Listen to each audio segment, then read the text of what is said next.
Il est midi passé sur le rond-point 6e de Niamey, passage obligé pour les véhicules en provenance de l'aéroport. Et c'est ici qu'Ousmane Chaibou est venu guetter le passage de la délégation de la CEDEAO attendue au Niger ce jeudi. Des invités indésirables pour ce Nigérien qui compte bien le leur faire savoir. À cause de CEDEAO, on est calé ici parce qu'ils disent qu'ils vont venir ici là. Donc quand ils viennent ici là, on va les demander, ils sont venus faire quoi chez nous ici? Nous, on est intelligents, on sait ce qu'on est en train de faire. Les escrocs là, ils n'ont qu'à partir de leur pays là. Nous, on n'a pas besoin d'eux. Comme lui, ils sont des milliers de personnes à avoir pris d'assaut plusieurs ronds-points sur le trajet allant de l'aéroport de Niamey au palais présidentiel.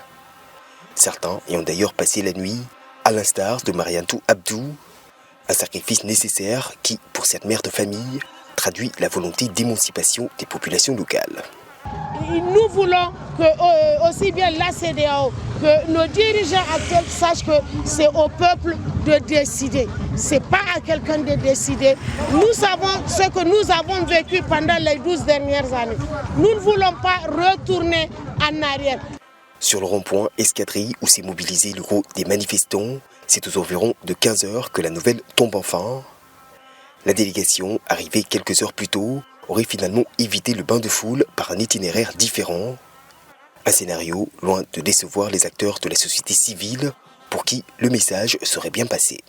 Nous, notre objectif est déjà atteint puisque nous avons contraint la délégation de la CEDEAO à rester à l'intérieur de l'aéroport pendant plus de 5 heures de temps.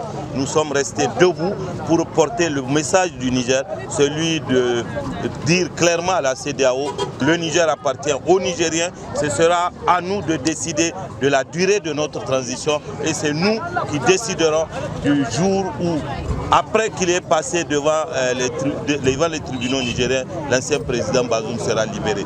Composé des ministres des Affaires étrangères du Bénin, du Togo et de la Sierra Leone, la délégation dépêchée par la CEDEAO vise à poursuivre la médiation entamée au lendemain du coup d'État du 26 juillet. Rappelons que l'instance régionale avait exigé une transition de courte durée, de même que la libération immédiate du président déchu Mohamed Bazoum.